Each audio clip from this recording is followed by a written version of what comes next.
నమస్తే, welcome to Leo. మనతో ఉన్నారు వైజాగ్ సత్య, యూట్యూబర్. నమస్తే అండి. నమస్తే.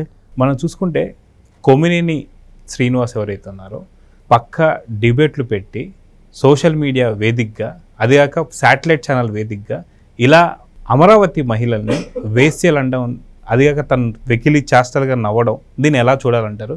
ఈరోజు అరెస్ట్ అయిన తర్వాత కూడా సజ్జల కావచ్చు, అంబటి రాంబాబు కావచ్చు, ప్రతి ఒక్కరు ప్రెస్ మీట్లు పెట్టి తనను సమర్థించడం, అదేవిధంగా జగన్ కూడా ట్వీట్ చేయడం, దీన్ని ఎలా చూడాలంటారు? చాలా దురదృష్టకరం. ఎందుకంటే జర్నలిస్ట్ అంటే ఒక వారధి, ప్రభుత్వానికి ప్రజలకి మధ్య వారధి. ప్రజల్లో ఏదైనా సమస్య ఉంటే ప్రభుత్వం దగ్గర తీసుకెళ్ళి ఆ సమస్యని పరిష్కరించాలి. అంతేగాని ఇట్లా మహిళలు కించపరచడం, ఒక ప్రాంతాన్ని కించపరచడం అనేది చాలా దుర్మార్గం.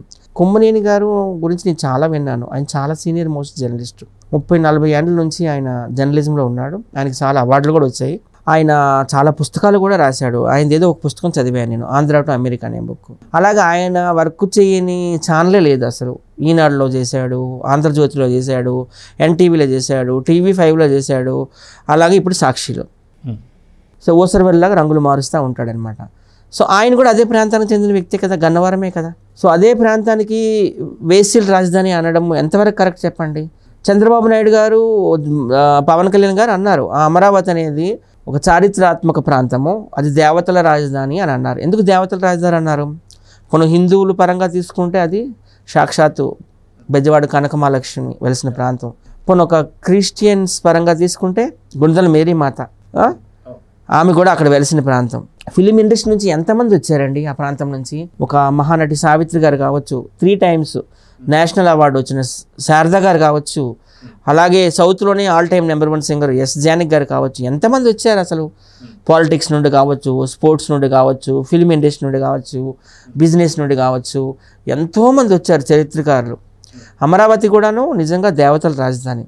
సో ఇంత ఘోరంగా మాట్లాడడం అనేది చాలా దుర్మార్గం అని నేను అంటున్నానండి. అయితే ఇక్కడ కృష్ణరాజు అదే డిబేట్లో కూర్చొని మాట్లాడిన ఇంకో జర్నలిస్ట్ ఎవరైతే ఉన్నారో తన అన్న మాటలే వేశ్యల రాజధాని అని అక్కడ అంటూనే మరి ఇంకొక వివాదాన్ని కూడా తీసుకొచ్చాడు. ఇక్కడ ఎటువంటి దేవతలు అని చెప్పి కూడా చెప్పాలి, అదేంటి హిందువుల దేవతల, ముస్లిం దేవతల, క్రైస్తవ దేవతల అని చెప్పాలి. అంటే ఇక్కడ మతాలను కూడా తీసుకురావడాన్ని ఎలా చూడాలంటారు? అన్ని మతాల వాళ్ళకి సంబంధించినవి అక్కడ ఉన్నాయి. నేనైతే జిన్నాను పొగడం లేదు, వాడు ఒక వేస్ట్ ఫెలో, పాకిస్తాన్ ఫాదర్ అంటారు కదా, ఫాదర్ ఆఫ్ పాకిస్తాను. పోనీ ఎలా లేదనుకున్నా, పోనీ పాకిస్తాన్ వ్యక్తి అయినా కానీ గుంటూరులో మనం చూసుకుంటే జిన్నా టవర్ అని ఉంది. వాళ్ళు ఎంతో పవిత్రంగా దాన్ని కొలుస్తారు. పోనీ వాళ్ళ యొక్క విశ్వాసంకి అది మనం వదిలేద్దాం. హిందూ పరంగా చూసుకుంటే మన బెజవాడ కనకదుర్గమ్మ ఉంది. క్రిస్టియన్స్ పరంగా చూసుకుంటే మేరీ మాత ఉన్నారు గుణదల. ఇంతమంది నమ్మే ఆ ప్రాంతాన్ని మరి దేవతల రాజధాని అనకపోతే ఇంక ఏమంటారు నాకు తెలియక అడుగుతున్నాను. ఈ కృష్ణరాజు అనేవాడిని నిజంగా ఉరి తీయాలి, వాడిని నిజంగా చెప్తున్నాను నేను. ఎందుకంటే ఆడవాళ్ళ భవిష్యత్తుకి సంబంధించింది ఇది. రేపు పొద్దున్న అమరావతికి సంబంధించిన మహిళలు ఎవరికి కూడాను పెళ్లి సంబంధాలు మంచి వస్తాయో రావో, ఏరియా మంచిది కాదు అంటున్నారు అని ఒక ముద్ర పడిపోతుంది కదా, మనం నిరూపించుకోవాలి కదా, అంతే కదండి. ఇంకో విషయం ఏంటంటే డిబేట్లో కూర్చుంది ఎవరు? ఈ కృష్ణరాజు, ఈ వేస్ట్ గాడు. ఆడు జర్నలిస్ట్ అంటున్నారు, ఎనలిస్ట్ అంటున్నాడు, తొక్క అంటున్నాడు, తోలు అంటున్నారు, పక్కన పెట్టండి. ఈయన కొమ్మనేని, ఈయన సీనియర్ మోస్ట్ జర్నలిస్ట్ అంటున్నాడు. బెబ్బే అనుకోండి, వీడు ముసలి అయిపోయినాడు, రిటైర్మెంట్ తీసుకోవాలి, 60 ఏళ్ళు దాటేస్తాడు కాబట్టి. వీళ్ళిద్దరు కూర్చొని ఎంత తప్పు చేశారో, తానా తందానా అన్నారు, ఒక పాట పాడారో.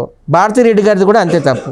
ఎందుకంటే అది ఒక వ్యక్తిని అనలేదు, వాళ్ళు ఒక ప్రాంతాన్ని అన్నారు. అలాగే ఇప్పుడు ఉమెన్ కమ్యూనిటీని కూడాను వాళ్ళు కించపరిచే విధంగా ఉన్నారు.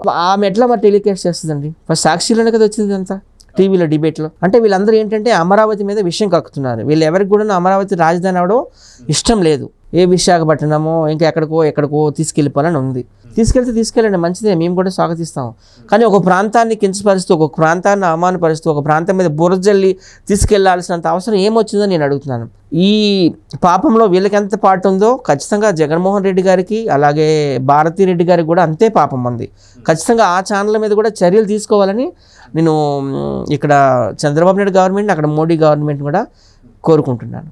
అయితే అదే కాకుండా చూసుకుంటే కొమ్మినేని శ్రీనివాస్ ఈరోజు అరెస్ట్ అయ్యేటప్పుడు కూడా ఒక మాట మాట్లాడుతున్నాడు. ఏంటంటే రెడ్ బుక్ రాజ్యాంగం నడుస్తుందని చెప్పి. అసలు గతంలో 2019 నుంచి 24 దాకా జరిగినటువంటి అక్రమాలు, అవినీతిని వెళ్ళగొడుతూ దాదాపు యువగలం అని చెప్పి తీసుకొచ్చారు. ఆ యువగలం టైంలో రెడ్ బుక్ అనగానే మడిచి ఎక్కడో పెట్టుకోమని చెప్పి మాట్లాడారు. ఇప్పుడు అదే నోట్తోని రెడ్ బుక్కే రాజ్యాంగం నడిపిస్తుందంటూ మాట్లాడుతున్నారు. దీన్ని ఎలా చూడాలంటే దానికి జగన్మోహన్ రెడ్డి గారు సపోర్ట్ ట్వీట్ చేశారు. జగన్మోహన్ రెడ్డి ఏంటంటే ఇప్పుడు నువ్వు హంతకులకి నేరస్తులకి ఈయన సపోర్ట్ చేస్తారు, మీకు తెలిసిందే కదా. మొన్న చూసుకుంటే మొన్న తెనాల్లో 3 గంజాయి బ్యాచ్, వాళ్ళ మీద ఇంచుమించు 30-50 కేసులు ఉన్నాయి ముగ్గురు మీద కలిసి. రేప్ కేసులు, దొంగతనాలు, మర్డర్లు, గంజాయి కేజీ 2 కేజీలు దొరికింది వాళ్ళ దగ్గర.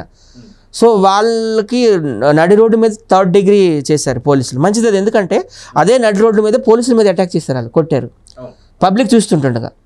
చేయడం వల్ల వాళ్ళు కూడా మమ్మల్ని కొడుతున్నట్టు పబ్లిక్ చూశారు కాబట్టి వీళ్ళు కొడుతున్నట్టు కూడా పబ్లిక్ చూడాలనే ఉద్దేశంతో వాళ్ళ ముగ్గురిని అలా ట్రీట్మెంట్ ఇచ్చారు. ఇవ్వడం వల్ల చాలా మందిలో భయం వచ్చింది కదా. ఈ జగన్మోహన్ రెడ్డి వెళ్ళి యూత్ అన్నాక తప్పులు చేస్తారు, యూత్ అన్నాక కేసులు ఉంటాయి, యూత్ కాకపోతే ముసలోళ్ళకు ఉంటాయి కేసులు అంటున్నారు. అది ఎంత దుర్మార్గం అండి. ఆయన నిజంగా 5 సంవత్సరాలు సీఎంగా చేశాడా? డమ్మీ సీఎం అనుకోవచ్చు కదా. ఆయన 2019లో అత్యధిక మెజార్టీతో గెలిపించారు. ఎందుకంటే వాళ్ళ అమ్మని వాళ్ళ చెల్లిని చూపించి ఆంధ్ర వాళ్ళు చాలా సెంటిమెంట్ మనకు తెలిసిందే కదా. ఎలాగోలాగా సీఎం అయ్యిండు, మళ్ళీ అవ్వట్లేదు జన్మలో. సో అలా సపోర్ట్ అట్లా ఈరోజు కూడా ఈ కొమ్మినేనికి సపోర్ట్ చేస్తుంది. మరి ఇన్ని రోజులు కూడాను అమరావతి ప్రాంతంలో మహిళల్ని వేస్తులని ఆ రకంగా మీ ఛానల్ దూషించింది కదా, మరి అప్పుడు నువ్వు ఎందుకు మాట్లాడలేదు? ఎందుకంటే ఇదంతా నువ్వు రాసిన స్క్రిప్టే. అమరావతి మీద విషయం కక్కుతున్నారండి అందరూ కూడాను. జగన్మోహన్ రెడ్డి కావచ్చు, భారతిరెడ్డి కావచ్చు, అక్కడ అంబటి రాంబాబు అని ఒక ఆయన ఉన్నాడు, ఆయన కూడాను మరి ఆయన ఆ ప్రాంతానికి చెందిన వ్యక్తే కదా. ఇట్లా మా ప్రాంతాన్ని అలాగే వేస్టుల రాజధాని అంటే ఎట్లా? ఇక్కడ ఇంతమంది దేవతలు ఉన్నారు, ఇంతమంది గ్రేట్ పీపుల్ ఉన్నారు, ఇది మహిళలకు సంబంధించింది, చాలా సెన్సిటివ్ విషయం మాట్లాడారు కదా. ఎత్ర నార్యస్తు పూజ్యంతే రమ్మంతే తత్ర దేవత అంటాం. మహిళలు ఎక్కడైతే గౌరవింపబడతారో పూజింపబడతారో అక్కడే దేవతలు ఉంటారని. అవన్నీ మర్చిపోయి వాళ్ళకి ఇష్టం వచ్చినట్టు మాట్లాడుతుంటే ఎవరు ఊరుకుంటారండి? ఖచ్చితంగా అక్కడున్న మహిళలు వదలరండి. అమరావతి మహిళలు చాలా పౌరుషం గల మహిళలు. ఒక రాణి రుద్రమదేవి, ఒక ఝాన్సీ లక్ష్మీబాయి, ఒక పూలందేవి, ఒక ఇందిరాగాంధీ, ఒక జయలలితలాగా, సమ్మక్క సారక్కలాగా వాళ్ళు ఫైట్ చేస్తారు. వీళ్ళిద్దరి మీద యాక్షన్ తీసుకునే వరకు వాళ్ళైతే ఊరుకోరు. ఆల్రెడీ ఈ కొమ్ములు విరిచేశారు. హైదరాబాద్లో ఎక్కడో దాక్కున్నాడంట, సాక్షి స్టూడియోలో ఎక్కడో బయటికి లాక్కొచ్చారు, పీక్కొచ్చారు, అక్కడ లోపల వేస్తారని కూడా విన్నాను. చాలా సంతోషం. వాడు ఇంకోటి అజ్ఞాతంలోకి వెళ్ళిపోయాడు అంటాడు. అజ్ఞాతంలోకి వెళ్ళిపోయినాడో లేకపోతే జగన్మోహన్ రెడ్డి ప్యాలెస్లో దాక్కున్నాడో చూడాలి.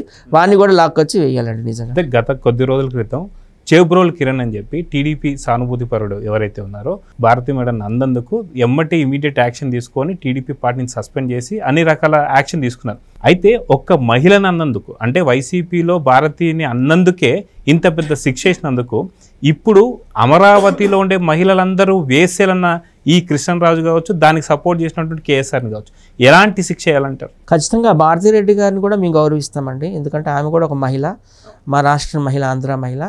ఆమెను అలా అన్నందుకు మేము అందరం బాధపడ్డాము. చంద్రబాబు నాయుడు గారు బాధపడ్డారు, లోకేష్ గారు బాధపడ్డారు, పవన్ కళ్యాణ్ గారు ఇంకా బాధపడ్డారు. ఇమీడియట్గా వాడిని లోపల వేస్తారు. వీళ్ళ కళ్ళతో నేను చూస్తారు, వీళ్ళేం గుడ్డోళ్ళు కాదు.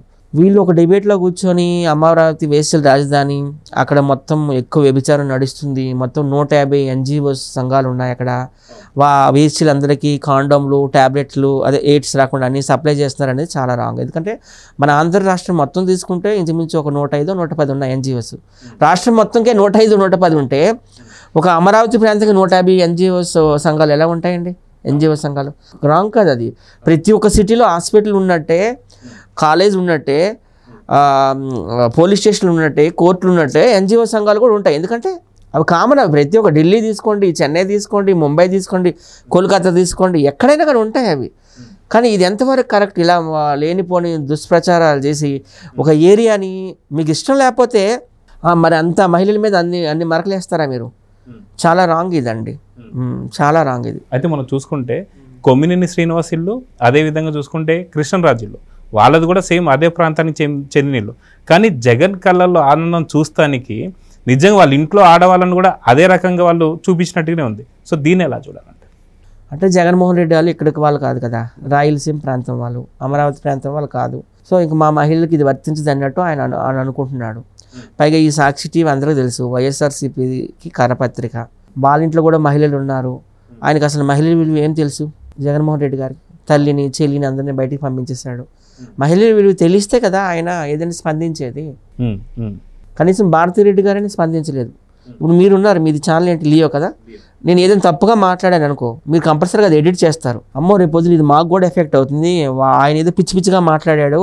పిచ్చి పిచ్చిగా మాట్లాడినవన్నీ కూడాను ఎడిట్ చేస్తారు కంపల్సరీగా, కానీ వీళ్ళు ఎందుకు చేయలేదు అంటే వీళ్ళు రాసిన స్క్రిప్టే అది. వీళ్ళంతా రాక్షసానందం పొందుతున్నారు. అలీబాబా అరడజన్ దొంగలు అన్నట్టు ఆ సజ్జల, ఈ జగన్మోహన్ రెడ్డి, ఈ భారతీ రెడ్డి వీళ్ళంతా కూడాను అంతేనండి. ఇంకా రాక్షసులు అందరూ, నిజంగా మనుషులని మనం అనుకోకూడదు. గతంలో కూడా చూసుకుంటే అమరావతిని శ్మశానం అన్నారు, ఇక్కడ ఎక్కడ డెవలప్మెంట్ జరగకూడదని చెప్పేసి ఏదైతే మనం చూస్తాం యూట్యూబ్ అకాడమీకి సంబంధించి వాళ్ళకి లెటర్స్ రాశారు, పోస్టులు పెట్టారు, బ్యాంకులకు రుణాలు ఇవ్వకుండా ఏదో చేశారు. సో ఖచ్చితంగా ఇప్పుడు ఏదైతే దాదాపు కొన్ని లక్షల కోట్లు వస్తున్నటువంటి ఒక అభివృద్ధి చెందుతున్నటువంటి అమరావతిని కంప్లీట్గా డిస్ట్రాక్షన్ చేస్తానికే ఇలాంటి పదాలు వాడారని చెప్పి అనుకోవచ్చు అంటారు. వాళ్ళు ఏం చేయలేరండి, ఎందుకంటే అందరూ అనుకున్నట్టు అమరావతి దేవతల రాజధాని. అక్కడ బెజవాడ కనకదుర్గం వెలిసింది కాబట్టి ఈ పిచ్చి కుక్కలు ఎన్ని అరుపులు అరిచినా, ఎన్ని కోట్లు కరిచినా అవి ఏం కూడా ప్రాబ్లం అవ్వవు ఆ ప్రాంతానికి. ఖచ్చితంగా నరేంద్ర మోడీ గారు కూడా మొన్న వచ్చారు, డెవలప్మెంట్ కార్యక్రమాలు అన్నీ చేస్తున్నారు. కృష్ణానది తీరం అది ఖచ్చితంగా డెవలప్ అవుతుంది. అది కూడాను ఒక మంచి ఏరియా కాబట్టి, నది పరివాహక ప్రాంతం కాబట్టి ఖచ్చితంగా డెవలప్ చేస్తారు. వీళ్ళందరూ కుళ్ళుకునే విధంగా, కళ్ళు పొడుచుకునే విధంగా తయారు చేస్తారండి ఖచ్చితంగా. ఒక చెన్నైకి, ఒక హైదరాబాద్కి, ఒక బెంగళూరుకి పోటీగా వీళ్ళ ముగ్గురు కలిసి చేస్తారు. మోడీ, చంద్రబాబు, పవన్ కళ్యాణ్ వీళ్ళు ఇట్లానే ఏడుస్తారు. ఇంకా ఫైనల్గా ఈ ఇష్యూ ఏదైతే కొమ్మినేని శ్రీనివాస్, కృష్ణరాజు గురించి మీరేం చెప్పబోతున్నారు? నిజంగా వాళ్ళిద్దరు మనుషులే కాదు, రాక్షసులు. వాళ్ళకి నిజంగా మహిళలు ఉంటే వాళ్ళ కుటుంబాల్లో వాళ్ళు ఇట్లా మాట్లాడరు. వాళ్ళు జర్నలిస్టులు అని చెప్పుకుంటున్నారు కానీ వాళ్ళు జర్నలిస్టులు కాదు, నిజంగాను సైకోలు. అందుకోసమే ఇలాగా మహిళల మీద ఇంతగా బురద జల్లాలని ప్రయత్నిస్తున్నారు. ఖచ్చితంగా ప్రభుత్వం, ఆంధ్ర గవర్నమెంట్ కావచ్చు, మోడీ గవర్నమెంట్ కావచ్చు, వాళ్ళ మీద యాక్షన్ తీసుకొని వాళ్ళకైతే 14 సంవత్సరాలు జైలు శిక్ష వేయాలి, లేకుంటే ఊరైనా తీయాలని నేనైతే కోరుకుంటున్నాను ఒక మహిళా పక్షపాతిగా. సో చూద్దామండి, ఖచ్చితంగా మీరు అనుకున్నట్టే చాలా కఠిన చర్యలు తీసుకోవాలని కోరుకుందాం. నమస్తే. నమస్తే. Please subscribe to Leo news for more videos.